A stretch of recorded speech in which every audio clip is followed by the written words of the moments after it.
Nice shiner there, mate. Is that the product of getting in and tough and under in the midfield? Yeah, something happened on the weekend. I'm not really too sure, to be honest, but copped a little scratch and it's bruised up nicely, but all good. Have you been on the list this long and not done an in-person presser?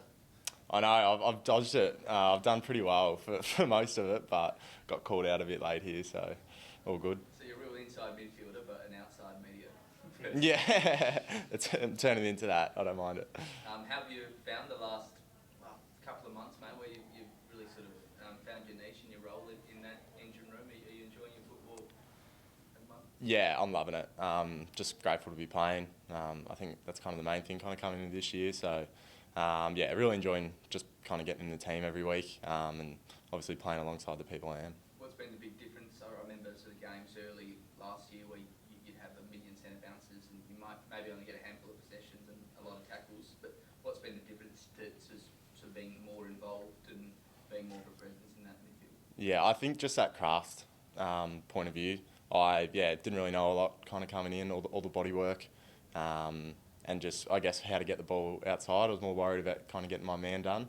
But yeah, started to shape into that role. So just doing a lot of work with Nathan Van Berlo, midfield coach, and obviously senior players here too. So I think you're close to leading the comp in tackles. What is it about hurting blokes that you enjoy so much? Nah, not too much of that. That side's just kind of pretty natural, I guess. Yeah, it kind of happens easily, but it's kind of everyone in there as well, though. Like Lairdy obviously does very well in that area and getting the ball as well. And Harry Schellenberg, Crouchy, I think everyone's really putting pressure on, so it's good. You know, the younger guys finding it in getting more midfield minutes. Have you got that belief that when you're in there you can get it out and move them forward? Yeah, absolutely. I know we talk about it sometimes, even between Harry and I and Solly. A bit younger, but when we're in there together, it's I don't know, it's cool, and we just try to prove to the comp that I guess some younger players can get it done too. So it's just great that we're getting minutes. So how hot is it in there? Pretty intense. Yeah, very, very. There's never a dull moment. What was going through your mind and other players during that first quarter on Sunday? It wasn't the best. Yeah, we didn't start well. Just the contest, really. We were fumbling, weren't sticking tackles, and kind of giving up the ball way too easily, and they just got us on the outside. So I think we did adjust, but too late at that point. So yeah, we've really got to be better this week, and that's a big focus coming into this week's game. Yeah, you're playing a team on a 7-game winning streak. Collingwood's pretty hot at the moment. Yeah, they are obviously playing some good footy. But again, good challenge. Adelaide Oval on a Saturday, so we do love a scalp. So I think while the team's hot, it's a great challenge to kind of bring them back down. So who's sort of taking under their wing in that midfield group to really help your development? Yeah, I think it's mixed probably between a few boys. Ben Keys has been great. Sloaney, obviously on the sidelines this year, but we still do a heap and talk through a lot. And Lairdy as well. They've all been great in that area. All helped me with different aspects, so very lucky. Why did you start the season in the twos, and how was that for you? Yeah, I look back now and it was probably the best thing for me. I think it was kind of form at coming into the end of the pre-season, and I guess it was the challenge to prove myself and the coaching staff and selection that I want to play in the senior team. So I think it was kind of there as well to give me some confidence coming in. What about the development of your game? Where do you see that, given obviously it feels like you're trying to get more of the ball now, having had that defensive side already? Where do you see your game going in the next few years? I'd just obviously kind of keep going in that direction. If I can keep improving with getting a bit more of the ball and kind of using my legs a bit more on the drive, hopefully just keep improving. But I think as a midfield too, hopefully I can just kind of suit the dynamic in there. Is it a bit awkward for you keeping there's been a couple of weeks where maybe you're keeping a club champion out of the team? How do you go with that?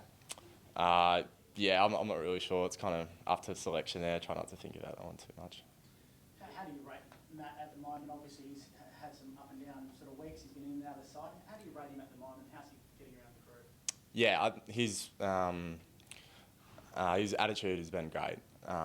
Even after getting dropped, he still was really good, especially with us younger guys as well.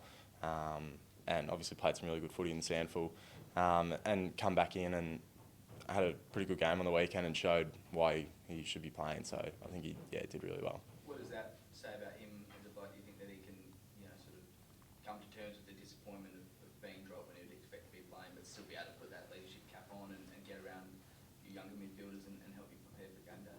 Yeah, definitely. I'd imagine it'd be a very challenging thing to do, but yeah, he handled it really well. How did the midfield mix actually change on the field on the weekend, given it was a forward out on paper and Cadam for Matt coming in last minute? How did it look inside for you? Yeah, it was just almost changed a little bit with a mid either rolling to wings or kind of going forward for spurts and just rotating that a little bit. Do you think it was the right balance sort of going forward? I think in the comp it's kind of something that's happening a lot more. Obviously you see Melbourne do it and Bulldogs, obviously two really good midfields who, whether it's Petrarca or whoever it may be, kind of one side and forward and just rotating through there, it seems to look very dangerous. So yeah, whether that's something we properly pursue, I'm not too sure. But it's, I think something we could work towards. Can we read anything into Matt being in the B side today in the match simulation? No, I wouldn't read into the... I'm not sure, but the white bibs, I wouldn't read into them too much. But It's a pretty fair indicator. you'll have to ask the selectors. I don't know. I have no idea. Last one, guys. Can I ask you about Jordan Dawson? He's been added to the leadership group. What sort of qualities does he bring on and off the field that we don't not necessarily see? Yeah, I mean, he's got a great relationship with pretty much everyone on the list, which is a great effort after coming in not long ago. But he's great off field and on field as well. His chat and his talk is really good as well. So he adds heaps. How do those relationships form? Because when we speak to him, he seems like a pretty quiet guy, but it sounds like he's one of the more vocal guys on game day and in training. Has that sort of been something that he's sought out to get to each player and really develop a relationship with you all individually? Yeah, I think those things kind of just happen at a footy club. You spend so much time together. But on field, I think he just backs himself a lot. And I'm sure at the start it'd be tough to kind of come out and instruct others, but yeah, he's taken on that challenge and he's done it really well. Do you think he's got the qualities to be a potential future captain at Adelaide? I think, the qualities are there. But yeah, I'm not really too sure. Thanks, mate. Thank you. Thanks, guys.